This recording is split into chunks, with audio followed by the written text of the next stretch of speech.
Okay, so has anyone heard the term Hutzpah before? I've heard of it, but I don't know what it is. All right. It's a Jewish word, and it's very commonly used about Jewish people. God, they've got some chutzpah. All right. In other words, they've got a bit of nerve, you know. We're going to look at actually the value of chutzpah this morning. And I just love the word so much, I have to keep saying it, all right? I had it in the notes, I thought I'm going to put it as the title. So that's where we're going to go. But just quickly a reminder of what we said about the parables, because obviously last time I spoke, it was on the introduction to them. I just want to remind you of the sort of approach we're taking to the parables.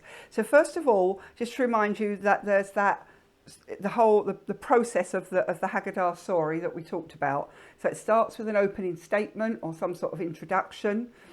Then the first thing that's introduced is the people, the cast of the story or the little play. Then you get the plot of the story, which all feels very comfortable and very what we're familiar with. And then suddenly we get this conflict, something different happens. That means that as an audience, we're like, well, what do we do about that? You know, how do we deal with that? And then obviously the story continues with the resolution of that. And then at the end of the story, the whole point of, so then there's something we need to respond with. The story is to bring forth a response. And if you remember, we had that lovely arrow, which I think is really helpful. Mike, we've 2 slides on now, darling. Sorry, thought you were with me. And then we had that arrow.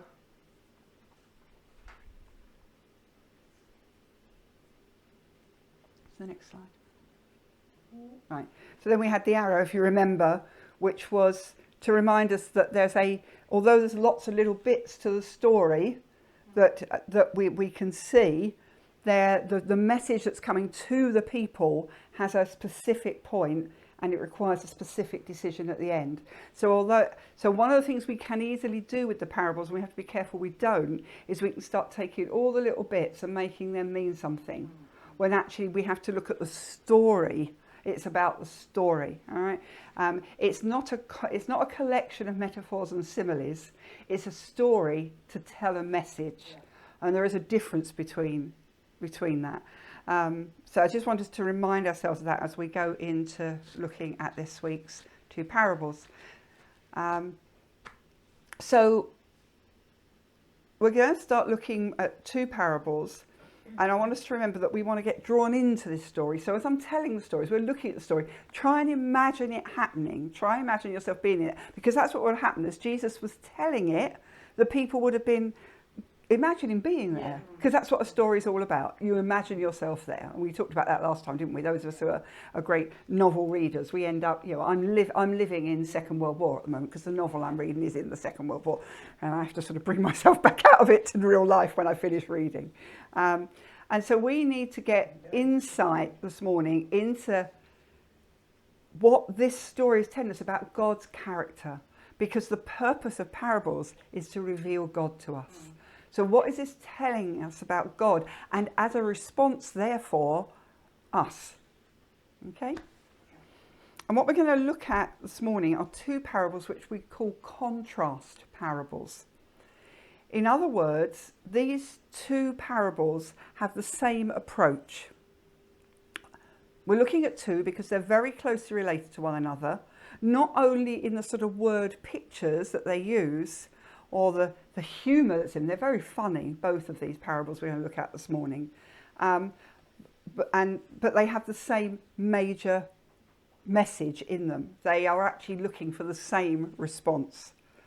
And what we'll see as we go through the parables is Jesus often does use dual parables to drive home a point. He'll tell 2 stories to get the point across.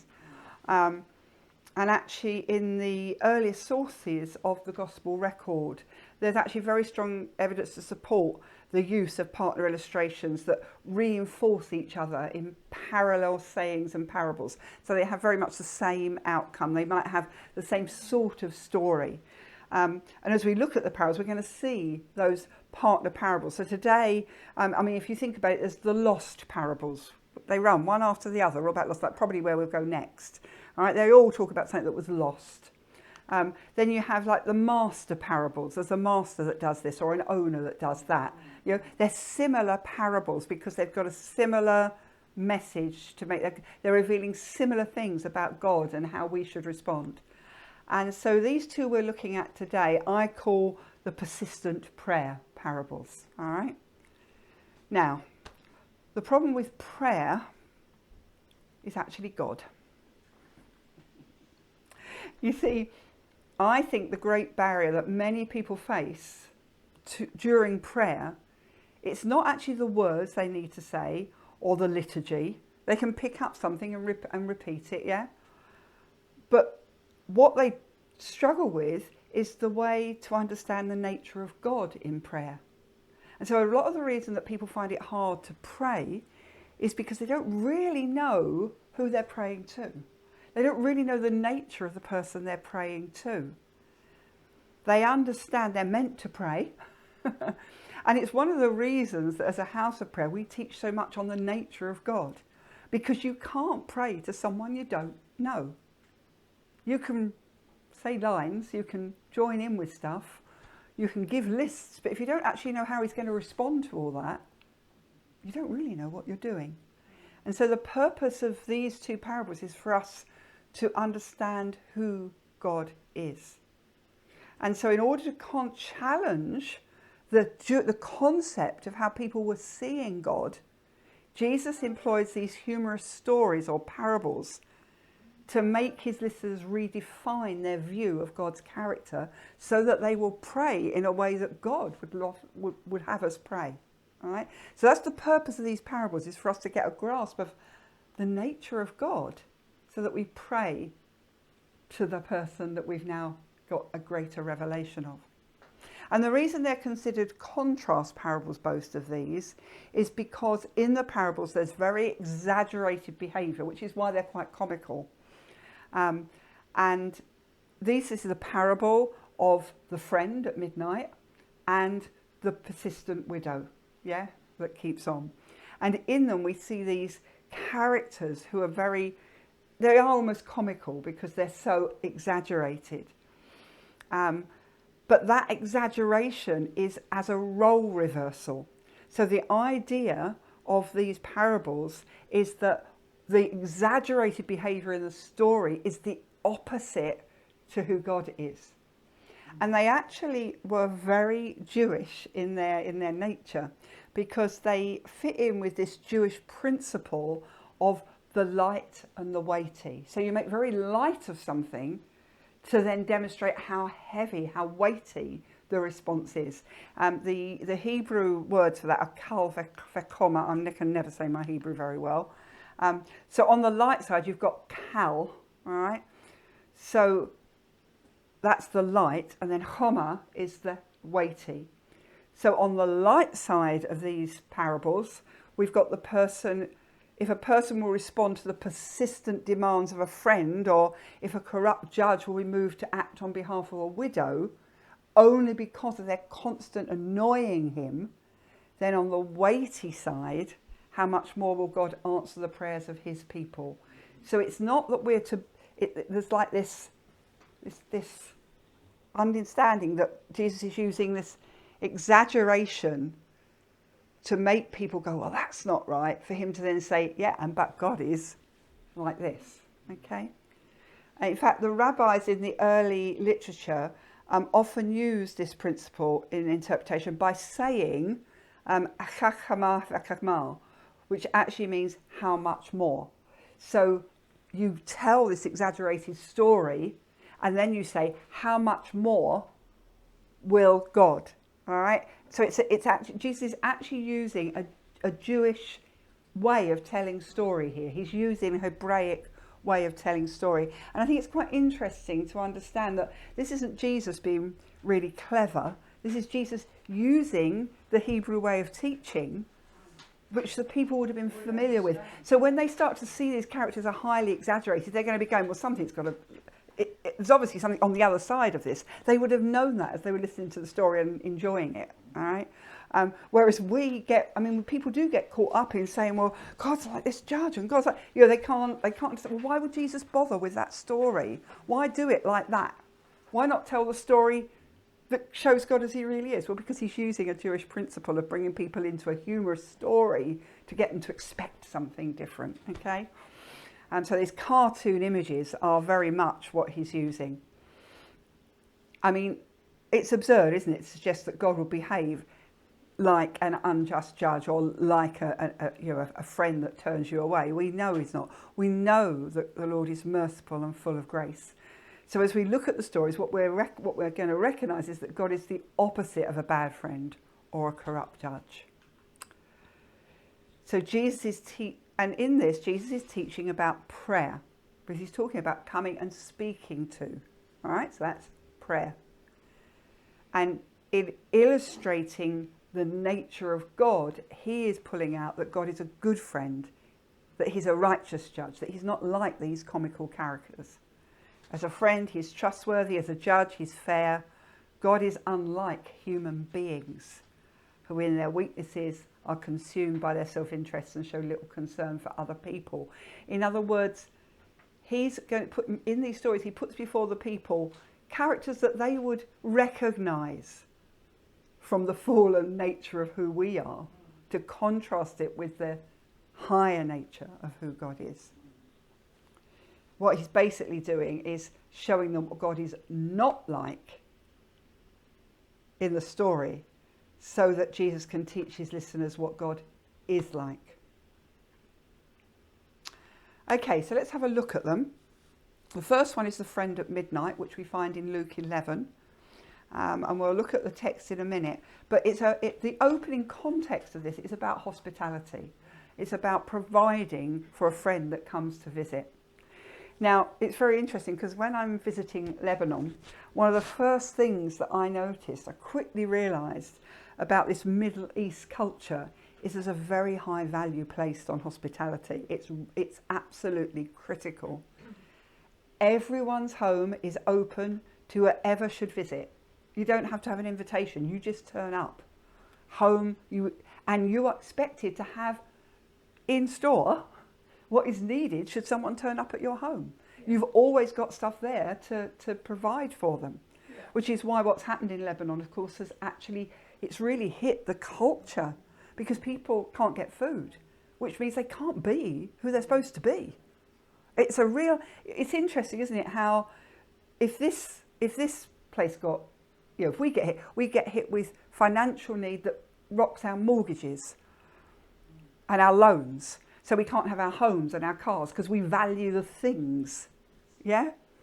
But in Lebanon, hospitality is of the highest value. And so you see how they're getting hit. Their hospitality is there because it's a way of honouring their guests in this culture that's based on honour and shame. We've talked about that before. The Middle East culture is based on honour and shame. Our Western culture is based on truth and lies. But their culture is based on honour and shame. And so in the Middle East, hospitality is more than the courteous thing to do. I mean, most of us, if someone turned up unexpectedly, probably say, do you want a cup of tea? Yeah? Well, I do, because I'm brought up in London. I'm a good London girl. Oh, put the kettle on and fill up the teapot, you know? But we're talking about a lot more than that in the Middle East. As soon as you come through, you'll put sweetness. I think I've told you before, when Katie had the babies, you're expected to have on the table this big basket of sweets for everyone to help themselves to when they come to see your baby, you know? Most people go out and buy them because obviously after just having a baby, you don't feel like making them. Katie was making in advance of giving birth lots of little stuff to put away to get out when people came, because she'd have to have it available or she would not be honouring the people when they came to her. So very different culture. They do this in South Africa. Yeah, and I think there's an element, we see different cultures in different parts of the world. And it's interesting, isn't it, because Africa is nearer. If you see what I mean, the culture gets more and more distant, I think. But it's not just that courteous thing to do, it's an important obligation. And so to neglect hospitality to a guest would be absolutely unthinkable. So when we look at this parable, we need to remember that to not provide for a guest would be unthinkable. So let's read the parable. It's in Luke 11, verses 5 to 8. And Jesus said to them, "Which of you has a friend, will go to him at midnight and say to him, 'Friend, lend me 3 loaves, for a friend of mine has arrived on a journey, and I have nothing to set before him.'" Right, now Jesus is saying, which of you? In other words, he's saying, of course you would do this.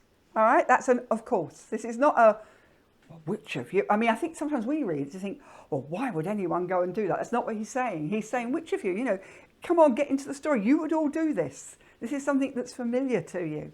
And he will answer from within, do not bother me. The door is now shut and my children are with me in bed. I cannot get up and give you anything. I tell you, though he will not get up and give him anything because he is his friend, yet because of his impudence, he will rise and give him whatever he needs. Okay, so as we've said, as in any family in the Middle East, Jesus was raised in this culture of hospitality. It was high value. In fact, we see it right the way back. If you think about it, from Abraham on down, we see guests are always honoured. Abraham prepared a meal for the 3 angel visitors. Remember when they came, the first thing he did was put a meal out for them. Lot perceived his obligation towards his angel guests was even greater than his responsibility for the welfare of his own daughters. Yeah? Laban, Jethro, Samuel, David, the Shunammite woman. In all the stories, if you start to read the Old Testament, look, you will see whenever anyone arrived, hospitality was provided, food was provided. So the expectation when his friend arrives at midnight is that the friend he's coming to is going to provide for that. And of course, we haven't got any corner convenience stores down the road to run and get it from if you haven't got any in. All right? I mean, here we could just say, do have a seat. I'll give you a cup of tea. Give me a minute. And we run up the road, grab something from the shop, and we've got something for them. Well, that's not possible. All right? So this man who's inside this house has obligation to his neighbour, even though it's midnight, and in turn, he's obliged to provide a meal for this unexpected guest. So the man's got the right to expect it, the other man's got the expectation to provide it. The visitor travelling through the area would expect traditional hospitality. But also his friend, moreover, would expect other people in the village to be prepared as well. Because he could have come to any of the houses and expected hospitality. But he comes to his friend. But his friend's got another friend next door. So he would feel that friend next door would have had the obligation to provide for what is needed. So in many ways, the visitor is considered a guest of that whole village. So here, that's the setting that we've got. This, which of you, when you have a friend come, would expect to be able to. And if you didn't, you'd go next door and ask your neighbour for it. That's what you'd expect, isn't it? And clearly the other thing what we see is as the characters and the plot are put into place, that Jesus is actually looking at friendship here. So the man goes to his neighbour's house, calls to his neighbour inside, probably waking him, and appeals to him as a friend. What we notice in there is actually friends mentioned 4 times in that scripture. Which of you has a friend will go to him at midnight and say to him, friend, lend me 3 loaves for a friend of mine who's on a journey. And then later on he says, I tell you, though he will not get up and give him anything because he is his friend, yet because of his impudence he will rise. So it's on the basis of friendship that this expectation is set up. The plot's set up on the basis of friendship. And Jesus' point is this: as strong as the bond of friendship is, it actually isn't enough to get this man out of his bed in the middle of the night. And so this is where the conflict comes. The denial, the man turning away his friend. And so what we've got to get is the picture of what's going on here. Because a typical poor Israelite family lives in a 1-room house. And in many poorer homes, the house also served as the part-time stable for the family's few sheep, goats and chickens. Remember when we look at the Christmas story, and we've talked about it not being an inn, it being the upper room and the family and all that stuff. We won't go into that today. But all the family members would sleep in the same room, sometimes quite often on a raised platform, which was perhaps 18 inches higher than the floor of the rest of the house, so that the family could eat and sleep without the constant intrusion by their animals that were in the lower part. Family members would usually sleep with their clothes on, and they'd cover themselves with their cloaks that they'd worn during the day. And they would bed down side by side on straw mats, which they would roll out at night. They would lock the door. Friends couldn't just let him, so that friend couldn't just let himself in if the door's locked and get the bread he needed, which he would be perfectly okay to. If the door's open, go in and help himself because everything is everyone's. But the father would have to get up quietly from that sleeping area, find the bread in the food storage area, cross the area where the animals were near the door and unlock the door and give the bread to his neighbour. Now just imagine that, all right? Everyone's asleep. He's now got to get up, go through past all the animals, who will now all start making a noise, all right? There's going to be no way of keeping that whole household from waking up if he gets up to go. And it's interesting because that's what he says. We're all asleep. My family's asleep. As strong as his friendship with the man is, it isn't strong enough for him to have to wake up his whole family. In other words, his friendship's got to go beyond his own comfort, his own situation. Yeah? So what's the resolution to this? How does this friend get this friend to give them what they need for that friend? How's that going to come about? Boldness. Hutzpah is what's needed here. The man's boldness is what tips the scales in Jesus' parable. And the Greek word is the noun anodeia, which means persistence or impudence or literally shamelessness. It's not just boldness, it's, real chutzpah. It's actually supreme self-confidence. I don't care. I'm going for this. I need this. You're going to have to give it to me.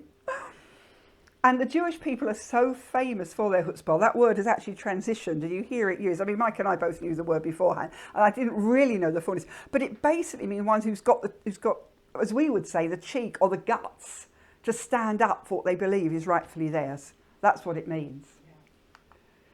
And so this chutzpah displayed in this parable demonstrates its great value as a characteristic to be esteemed and employed for the benefit of others.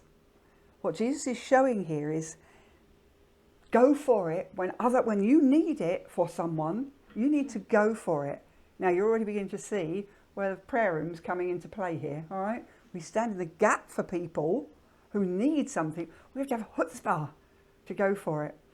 And Moses demonstrated that beautifully in Exodus chapter 32. Remember after they made the golden calf and God was going to just give up? This is what happened in Exodus 32. And the Lord said to Moses, I've seen this people, and behold, it is a stiff-necked people.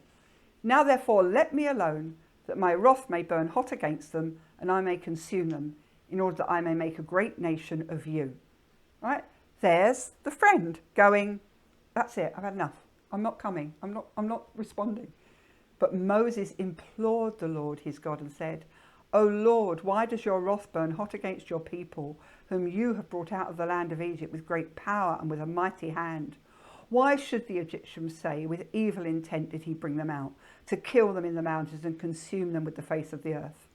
Turn from your burning anger and relent from this disaster against your people.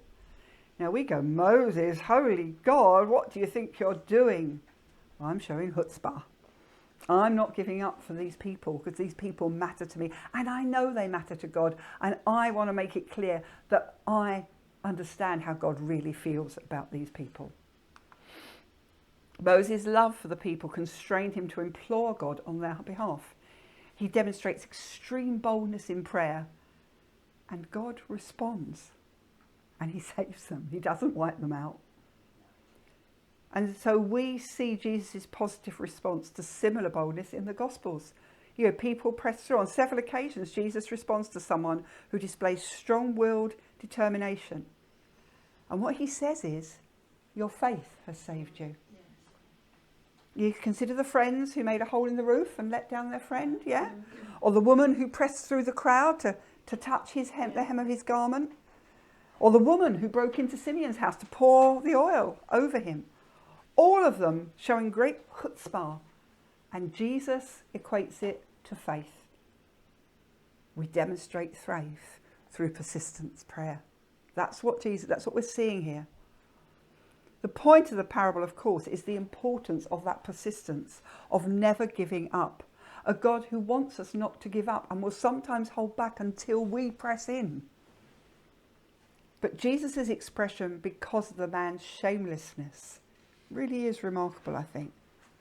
The friend who has no sense of decency or waiting till morning, until they are awake, of not disturbing his sleeping neighbour, he goes at midnight and knocks for some bread. And he shamelessly keeps on knocking until his neighbour gets up and shoves bread at him just to shut him up. And I think that's where you're sitting listening to the story. I'm sure they'd all been laughing. This shamelessness, this brashness, this boldness, this Hutzpah. That's what the parable illustrates. And I think by the time Jesus has finished his story, all his hearers are chuckling away, because the picture that Jesus has painted has them imagine the man outside pounding on the door. You just got a picture, hammer, hammer, hammer, hammer, hammer, hammer, hammer. The other guy, I'm not going to get up, I'm not going to get up. Oh, for goodness sake, getting up, ploughing through the animals, all the family getting woken up, all the hoo-ha, just to give him a loaf of bread. You can imagine, as we are now, everyone laughing at that. But now Jesus makes the point. Here's the call to action that comes after the story. In verses 11 to 13, Jesus says, what father among you? See, we're not just coming to a friend, we're coming to a father. If his son asks for a fish, will instead of a fish give him a serpent? Or if he asks for an egg, will give him a scorpion?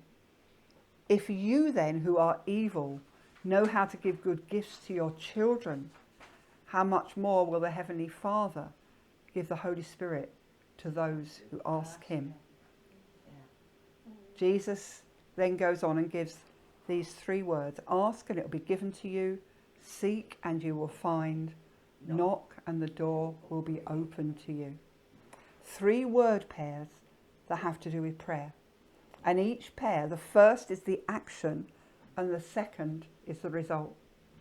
The first word in each pair is in the Greek present tense that can carry the idea of do this and keep on doing it. It's a particular form of present tense. I had the word, Mike's used it lots before, I decided not to use it today.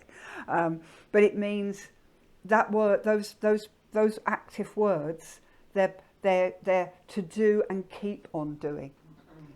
And then the second word in each pair is in the future tense, what we should expect if we do and keep on doing. So if we ask and keep on asking, it will be given to us. If we seek and keep on seeking, we will find. If we knock and keep on knocking, the door will be opened. There's the parable. You see, that knock and keep on knocking and it will be opened is the story that Jesus has just told.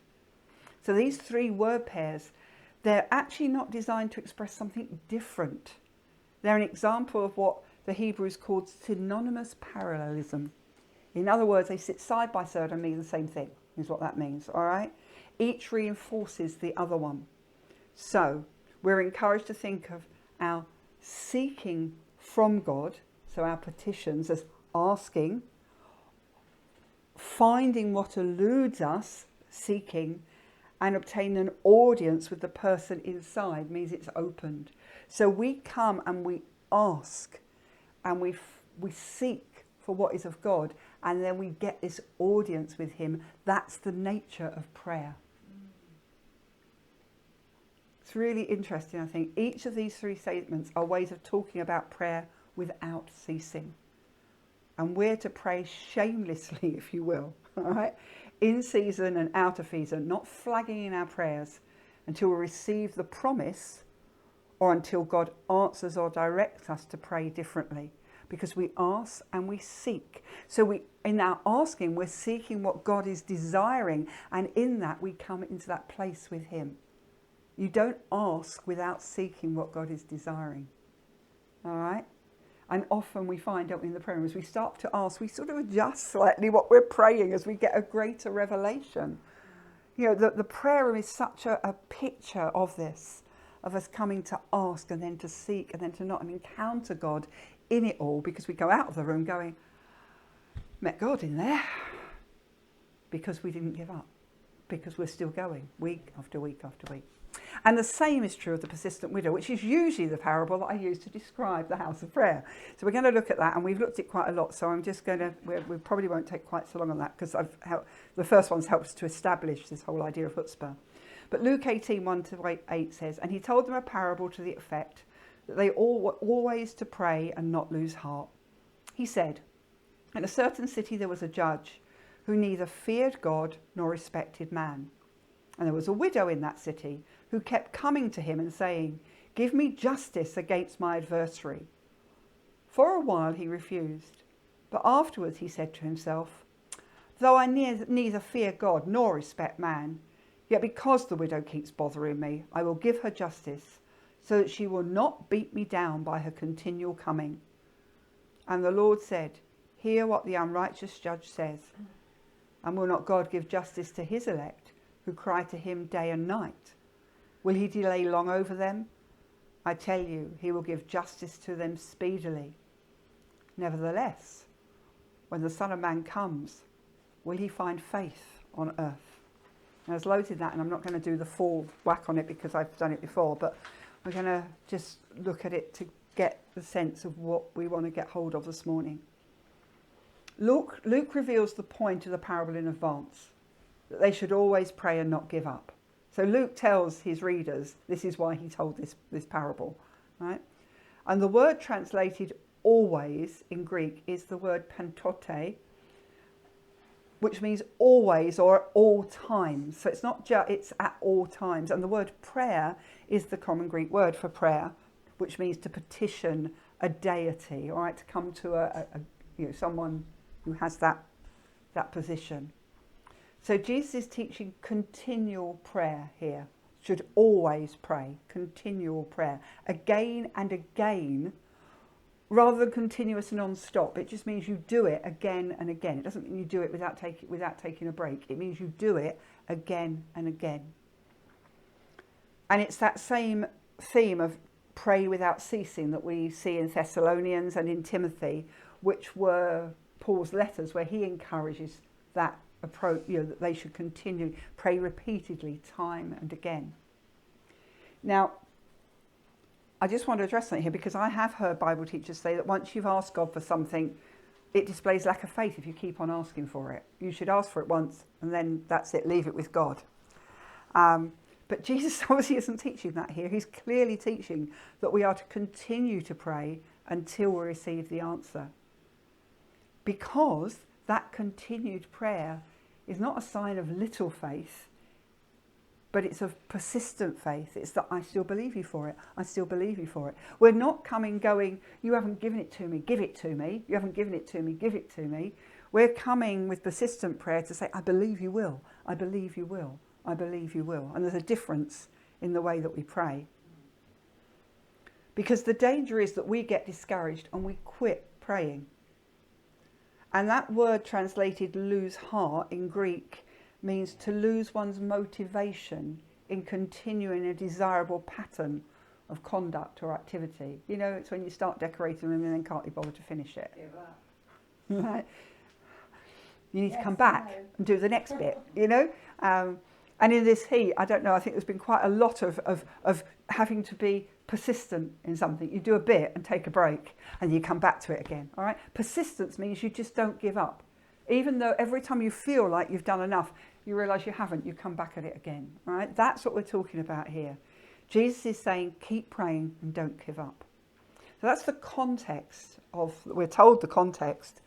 The characters and the conflict are these two characters. We've got a judge and a widow, and they're in conflict over the widow's demand for justice.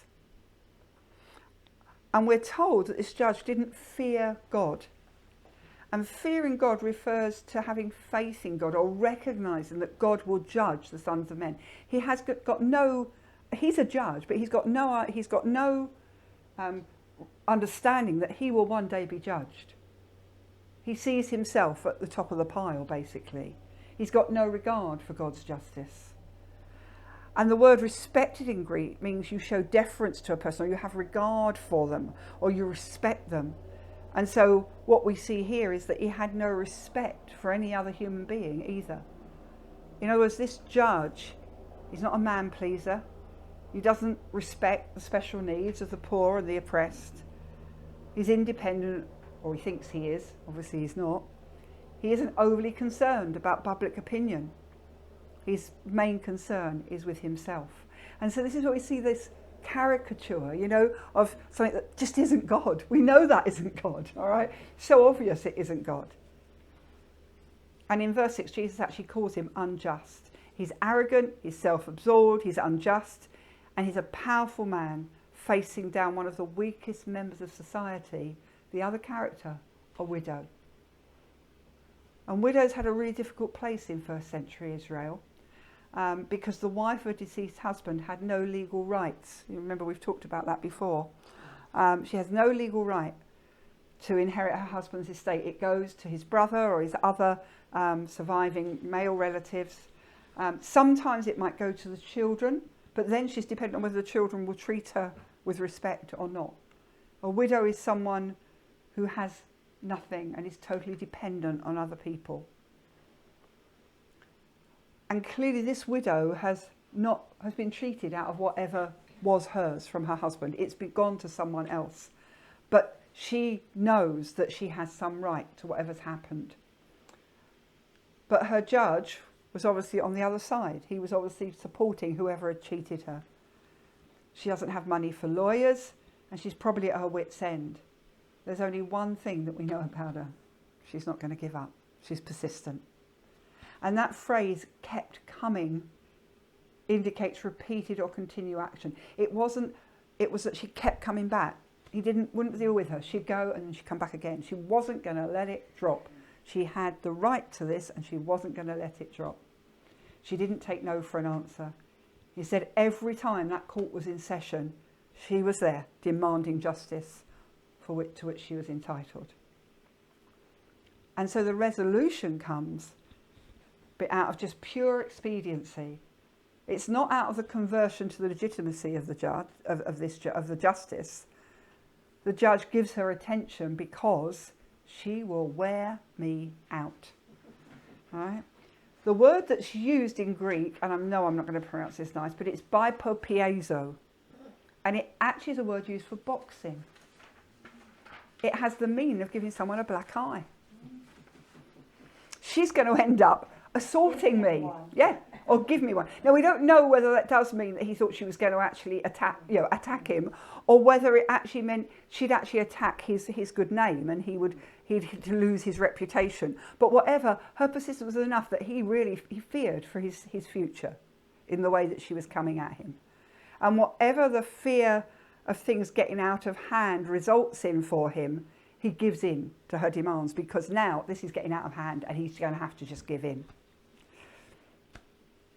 And so the call to action that we get at the end of this story about the unjust judge is this contrast with God. Because Jesus says, hear what the unrighteous judge says. And will not God give justice to his elect? In other words, you know God's not like that. He will give justice to his elect who cry to him day and night. The point is, we have a God who will respond to our cry if we are persistent.